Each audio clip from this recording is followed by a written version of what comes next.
Nama Om Vishnupadaya Krishna Prestaya Bhutale Srimati Bhaktivedanta Swaminiti Namane Namaste Saraswati Deve Gauravani Pracharne Nirvishesha Shunyavadi Paschatyadeja Tarne Shri Krishna Chaitanya Prabhu Nityananda Shri Advaita Gadadha Shivas Adi Gaura Bhakta Vrinda Hare Krishna, Krishna Krishna, Hare Hare, Hare Rama, Rama Rama, Hare Hare. Vanchakalpatarubhyascha kripa sindhubhya evacha patitanam pavanebhyo vaishnavebhyo namo namaha. Yes, devotees, so welcome to our program this evening. This evening we will read the 10th verse and we'll see how far we get with the purport. Yes, we'll see. But first of all, well, let us just note, there's just this verse and then the next verse, 11, and Nectar of Instruction is finished. And the next verse is the purport is short, relatively, and to a large extent discussing things we've already discussed. Anyway, so we'll see. But yes, first of all, we must read the verse. And again, it's this kind of unusual meter.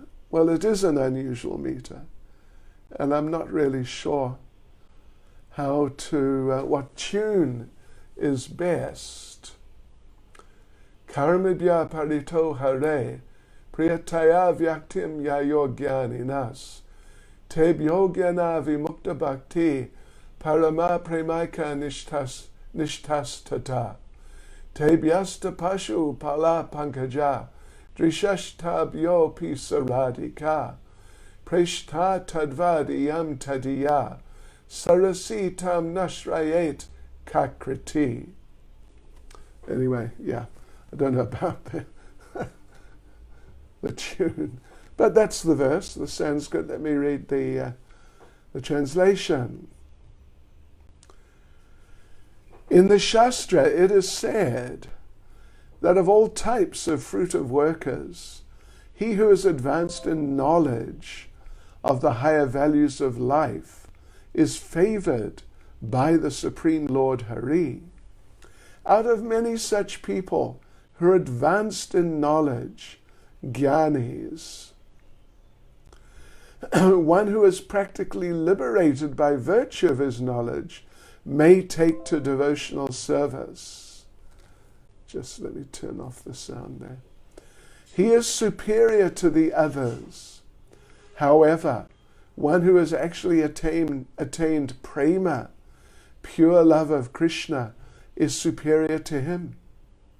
The gopis are exalted above all the advanced devotees because they're always totally dependent upon Sri Krishna, the transcendental cowherd boy. Among the gopis, Srimati Radharani is the most dear to Krishna. Her Kund is as profoundly dear to Lord Krishna as this most beloved of the gopis. Who then will not reside at Radha Kund and in a spiritual body, surcharged with ecstatic devotional feelings, aprakrita bhava, render loving service to the divine couple, Sri Sri Radha Govinda, who perform their Ashtakaliya Leela, their eternal eightfold daily pastimes. Indeed, those who execute devotional service on the banks of Radha Kund are the most fortunate people in the universe. There you go. Okay, so let's go into the purport. There are 5 sections. There are 5 sections. Reason being, there are 5 types of people being described. The materialists, the jnanis, the devotees on the level of prema, the gopis, and Srimati Radharani. So these are 5, and the purport is like that. It's sort of naturally divided into 5 sections according to the paragraph structure. So that's what we'll do. So first of all, section 1 is paragraphs, let me just check it is. Paragraphs 1, yes, 1 and 2. Paragraphs 1 and 2 are the paragraphs about the karmi, the karmis. Having said that, though, there are 2 quite distinct types of karmis described in these first 2 paragraphs. So let's go through. Let's go through and just see what comes up. There are some things, some interesting things we can look at in a little more detail. It's quite possible. So, okay. So, Srila Prabhupada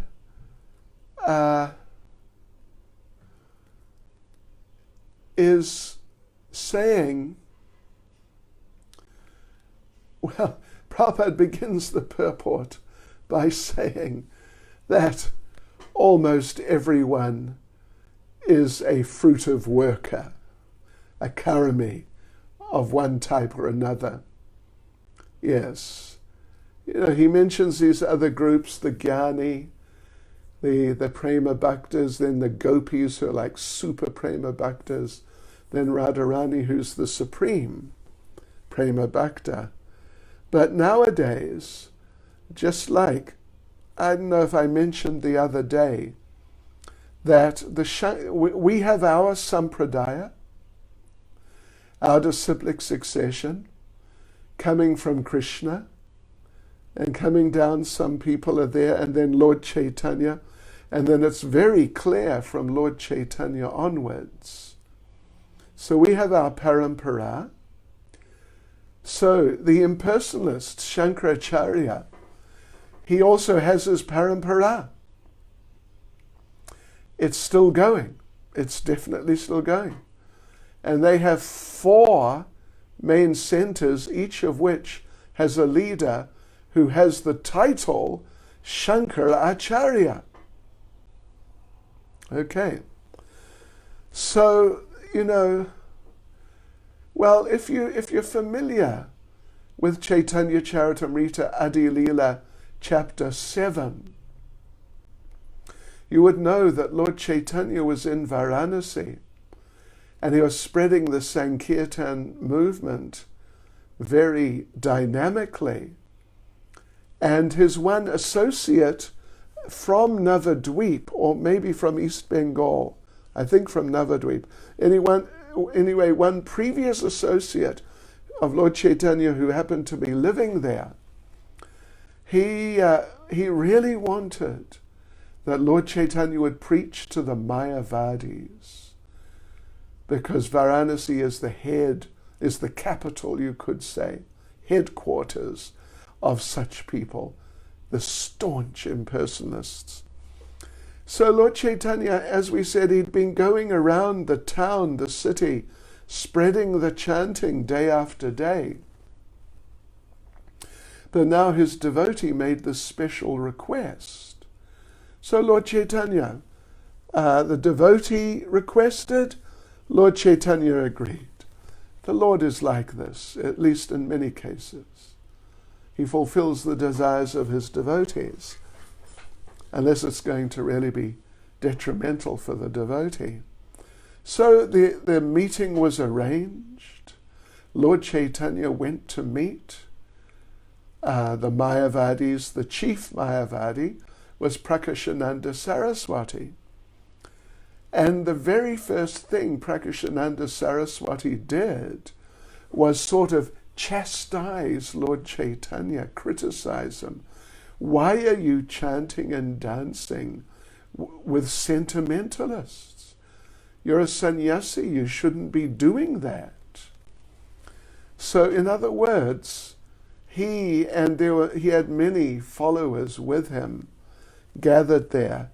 They were staunch impersonalists, and they were not in favor of Krishna consciousness. Really.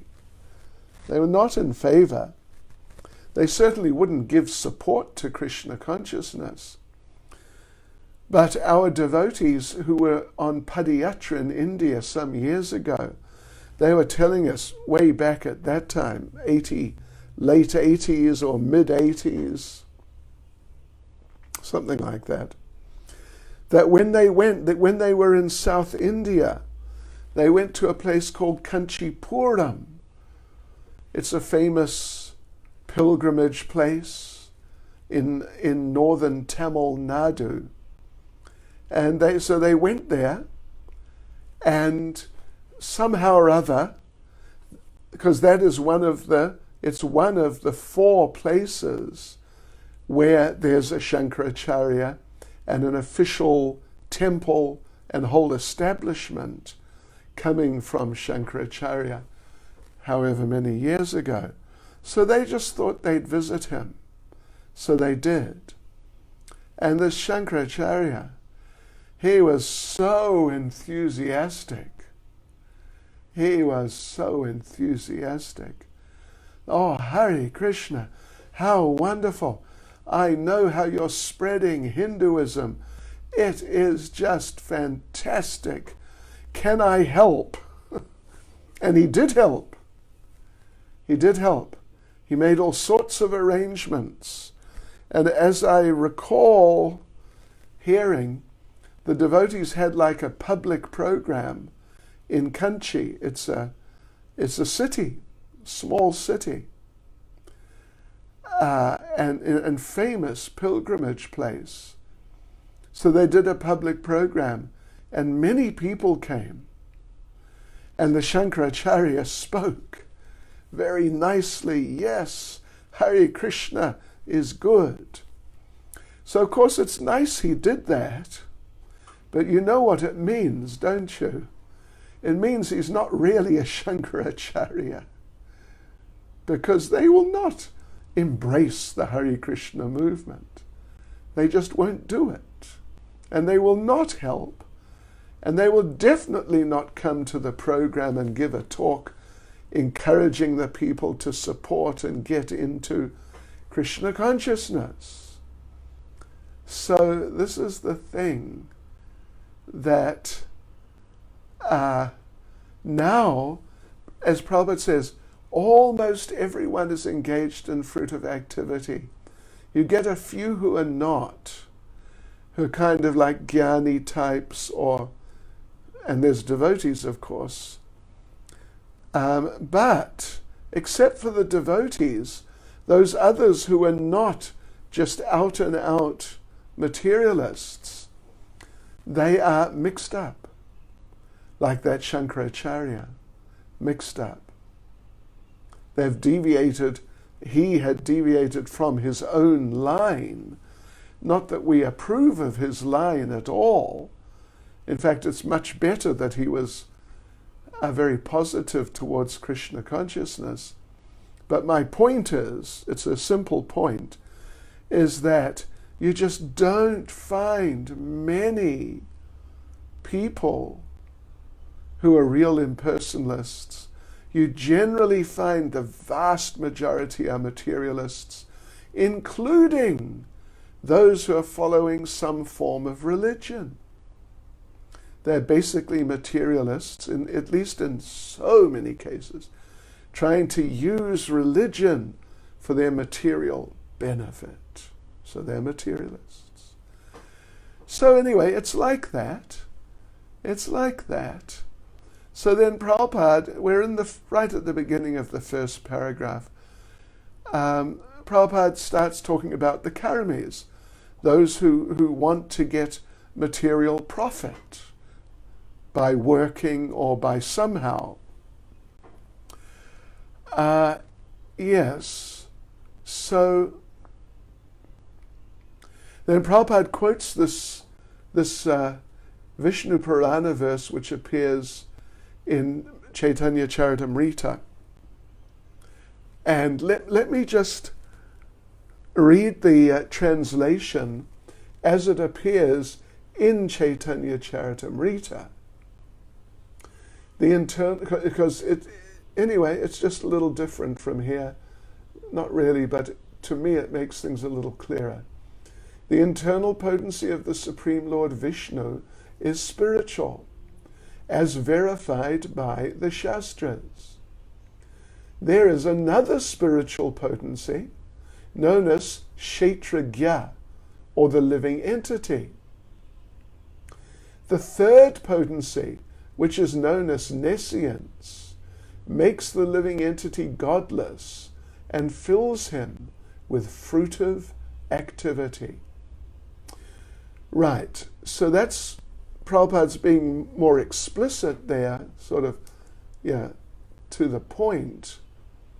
Prabhupada, after quoting that verse in the purport here, Prabhupada goes on to talk about two types of karmis, or materialists. First of all, the impious type, and then the pious type. So Prabhupada says that the impious, he's referring to the impious type, they engage themselves like dogs and hogs in working very hard simply for sense gratification. This is going on. And just look around you.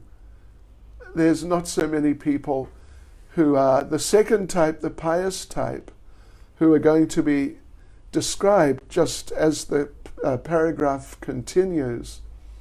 They're much more pious. They're trying to get the same things, but you could say through the mercy of God or the demigods.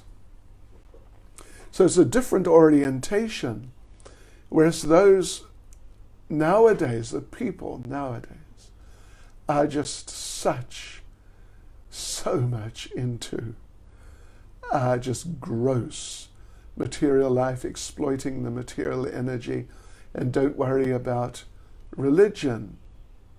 Even if you are religious, by a certain standard, then they don't know how to do their religiousness for material goals. They don't know how to worship demigods, for example. There's so many of them, at least. So anyway, but those who are just the really gross ones just work hard and just get money and just get stuff and try to enjoy the stuff. There's a verse, Prabhupada's indirectly referring to it there in the purport. Sometimes the gross materialists engage themselves like dogs and hogs in working very hard. There's a verse. I just want to quote the verse to you. It's Srimad Bhagavatam 2:3-19, and it's a good one.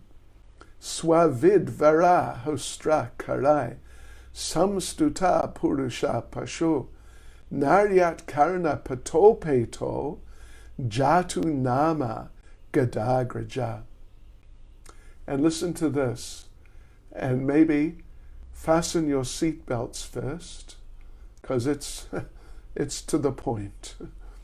Men, people means people who are like dogs, hogs, camels, and asses, praise those men who never listen to the transcendental pastimes of Lord Sri Krishna, the deliverer from evils.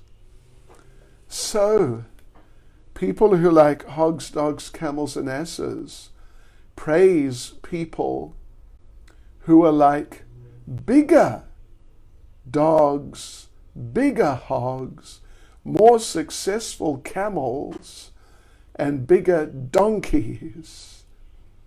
Because that tendency is there in conditioned nature to become a follower of someone who is better at doing something that you are very interested in. Yeah, if you're very interested in it. And of course the people, so many people, as Prabhupada's already mentioned, they are just basically engaged or inspired, interested in sense gratification, getting material things. So therefore, because they're enthusiastic about that, when they see people who are more successful, they tend to become followers. Yeah, they tend to become followers of the big ones. So some doggish person, what could that mean? It could mean like a violent person. Dogs are famous for guarding the house and barking at even innocent people who just walk anywhere near, and even running out and, chasing people and all that sort of thing. So, people who are interested in violence, they like that sort of thing. They'll be attracted to a more successful, violent person. Like, don't mind me saying, a Rambo. And please, I'm telling you the truth, I never saw, and I don't want to see, a Rambo movie. Yeah, so that's the principle at least. And in this way, these people who Prabhupada says, they engage themselves like dogs and hogs, working very hard simply for sense gratification. They just become attracted to the same types of people who are more successful, and they become their followers. And as a result, those people, they fall down. They fall down. So then anyway, Srila Prabhupada goes on to talk about the second category of materialist, who is more pious. They are materialists. They're particularly interested in material enjoyment and increasing it, but they're more pious. So therefore their ways of getting their facilities and their whatever they're going to enjoy, they're more pious. And even, of course, as Prabhupada's explaining here, religious, not just pious, but religious. Therefore, they do sacrifices, like following the Vedic tradition, basically. Even in Christianity, or sort of before Christianity, really, there was the Jewish tradition, and in the Jewish tradition, I don't know about now because I don't know much about the Jewish religion, but definitely then they would do animal sacrifices. They were doing loads of animal sacrifices, and if you know anything about the story of Jesus, you'd know he objected to it very strongly.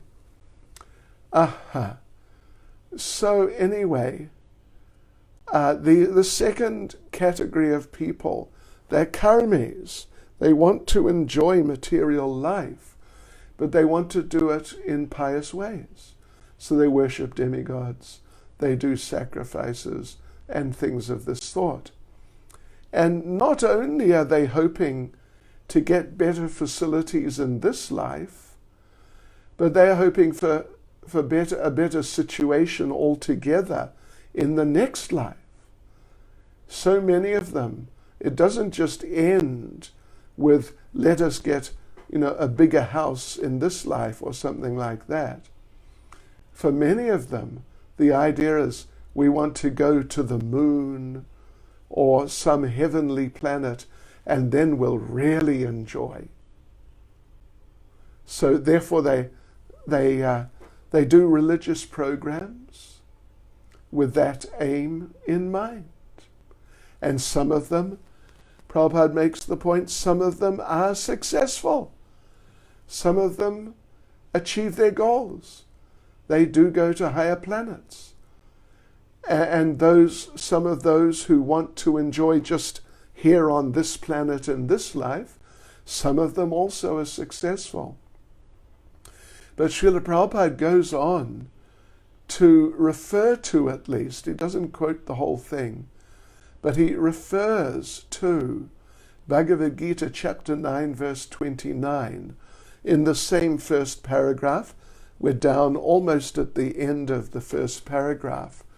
He mentions a line from that verse, famous verse, Shane punye martyalokam vishanti, that those people, he's referring mainly to those who go to higher planets. But it also applies to people wanting more enjoyment just here on this planet in this life. But the verse is particularly applying to those who want to go and who do go to higher planets. That sooner or later, martyalokam vishanti, means they return to this level, this planet, or this type of planet. This is a middle type of planet. And they return to this planet or a very similar planet, having used up all whatever pious results they had accumulated through their demigod worship, through their charity, through doing sacrifices, and whatever it was they were doing, helping people, So like that, either the position in this life, they lose it sooner or later, maybe just in the next life, but even if they go to the heavenly planets, they burn up their good karmic reactions, and they come down to this planet or a very similar planet. And then they got to start off all over again. And who knows where they'll go and how their lives will develop and how they'll develop. So it's a very important point about the karmis. They have been mentioned in the verse. They've been mentioned in the verse. The verse says, of all types of fruitive workers, here two are being referred to, described. The one who is advanced in knowledge of higher values in life is in a better position and gets some sort of help from the Supreme Lord. Okay. But one way or another, they all come back here, generally, except for some rare cases who somehow are able to take to spiritual life. So in other words, this whole program of fruitive activity is a total waste of time. It's just a total waste of time. And therefore in the Bhagavatam, there's a famous verse, which, let me just read the verse. It is such a famous verse, actually. And it is 1 Canto, chapter 2, verse 8. 1 Canto, chapter 2, verse 8. Dharma swanustita pumsam vishvaksena katasuya notpadayed yadi ratim shrama eva hi kevalam. The occupational activities a man performs according to his own position are only so much useless labor if they do not provoke attraction for the message of the personality of Godhead. The term, so much useless labor, the Sanskrit is shrama, eva hi kevalam.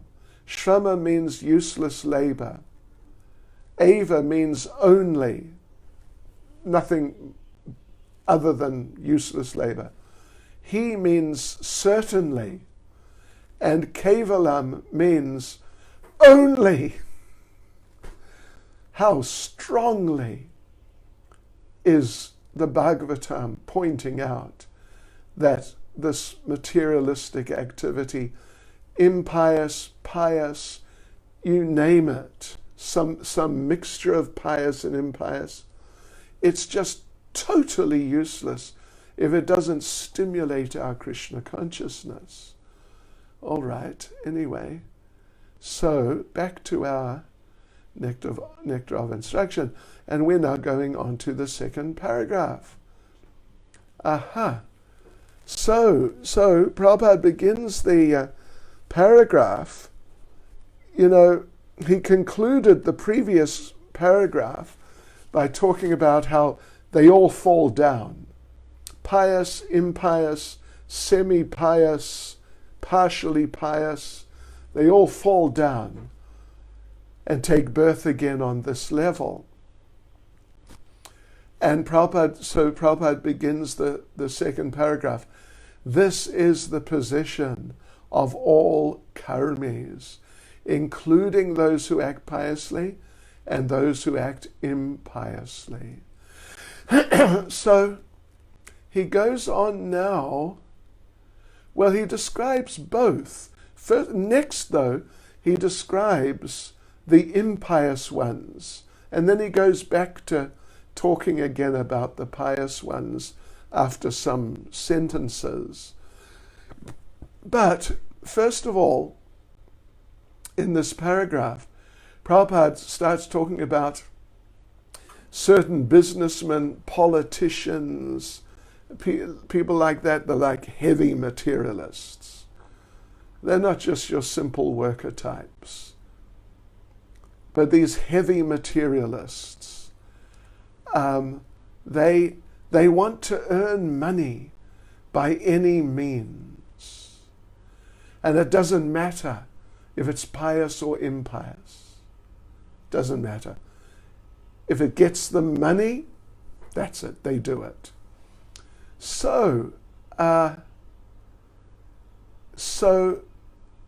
these types of people, the more staunch and gross materialists, exploitative, aggressive, abusive types of karmis, it's one type of karmi.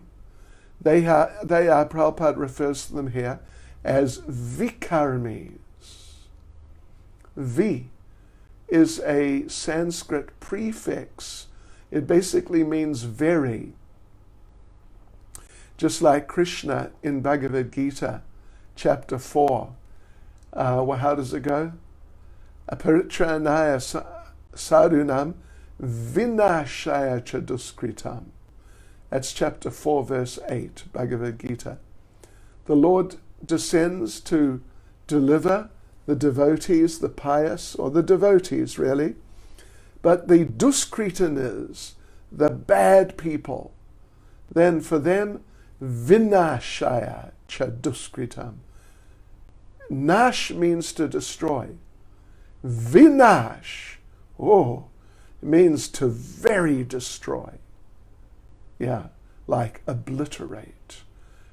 Not just bang, bang, you're dead, so that's the end of him. But just like, destroy him, destroy the body. So they are vikarmis, and they don't follow the directions of the Vedas. They're just out to get what they can by any means. Whatever way gets me what I want is the right way. And you know in Bhagavad Gita chapter 16 how Lord Krishna talks about the demons. Ishvaroham aham bhogi, siddhoham balavo, balavan sukhi. Yeah.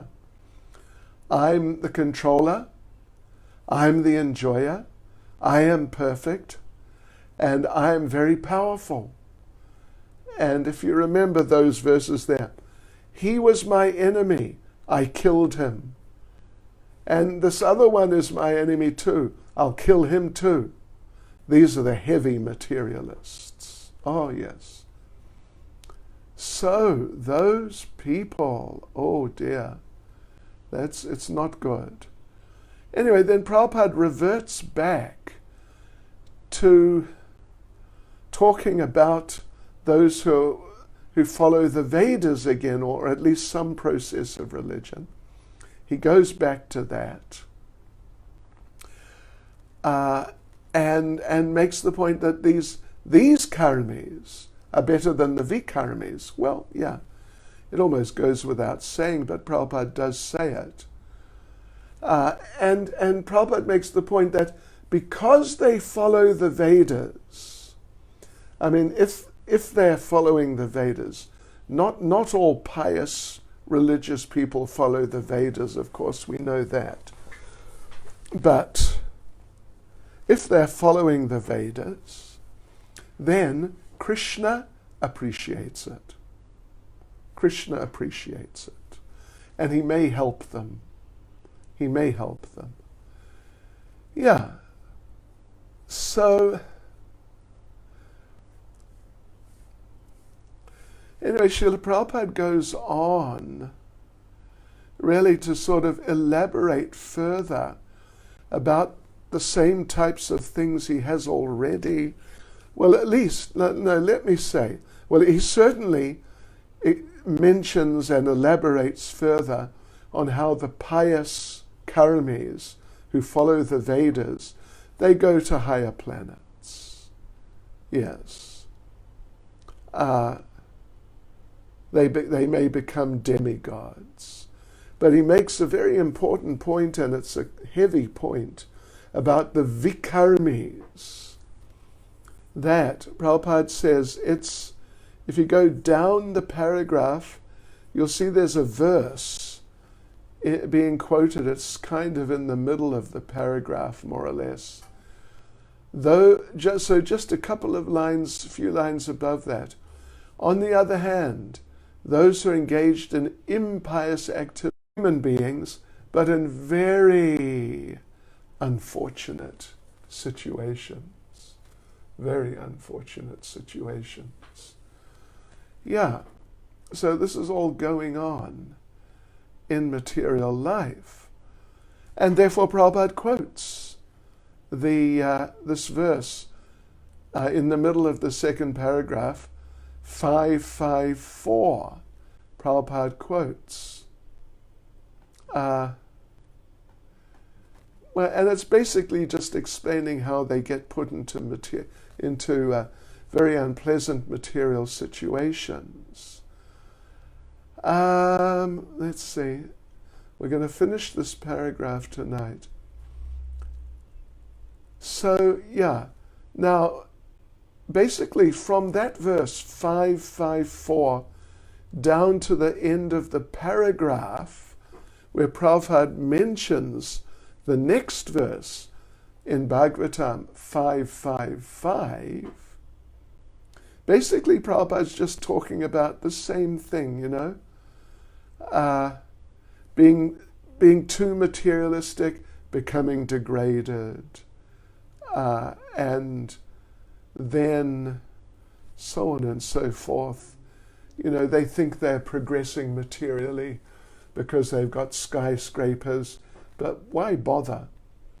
And then Prabhupada, right at the end there I mentioned, he refers to and quotes one line from Bhagavatam 555. I want to refer to this in this regard, in regard to the materialists, and what happens to them, because Prabhupada on some occasions talked about this elaborately, and it's very interesting. Parabhavastavad jato yavan na jigyasata atmatatvam yavat kriyastavad idam manovai karmat kamam yena sharira bandha. As long as one doesn't inquire about the spiritual values of life, one is defeated. The word parabhava, incidentally, means, well, it's mentioned here in our purport. It means defeated, defeat. So as long as, it doesn't inquire about spiritual values of life, one is defeated and subjected to miseries arising from ignorance.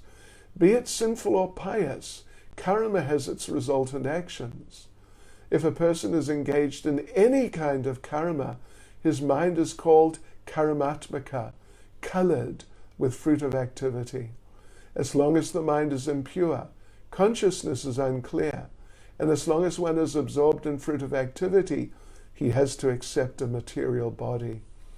So elsewhere, Prabhupada discusses this whole idea of parabhava, how they're defeated in their attempts in material life. And he does it in an extremely interesting way. At least as far as I'm concerned, it's just really interesting.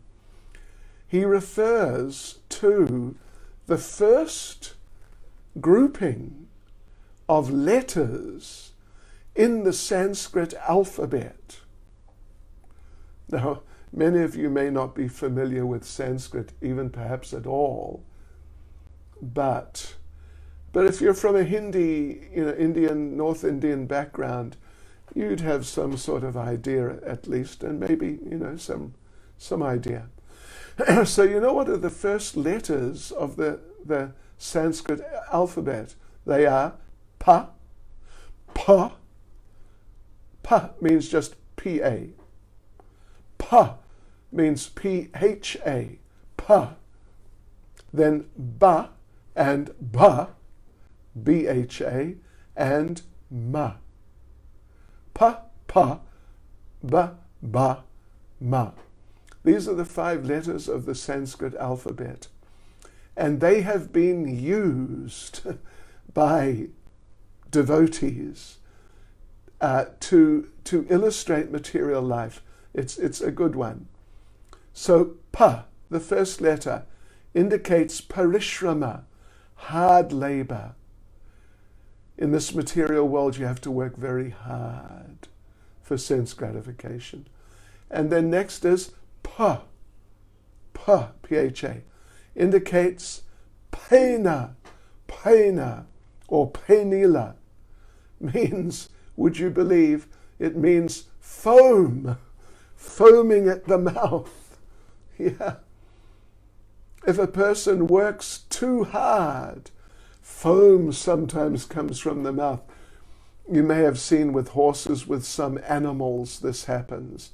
They start foaming at the mouth when they've really been extremely active. So foam, if you work very hard, foam either literally or directly or indirectly starts coming from your mouth. Then third letter, ba, indicates baya. Oh no, sorry, it doesn't. Byartata, frustration. In spite of working very hard, one feels frustrated. Why am I doing it? And what am I really getting out of it? Then next is ba, which indicates baya, fear. That although one works very hard, still one is fearful about what will happen. What will my future be? Yes. Then finally, ma. And ma indicates mrityu, death. After all that, you die. So how inglorious is that? How unfortunate is that? And Prabhupada, I took this from elsewhere, and Prabhupada actually is from Dharma.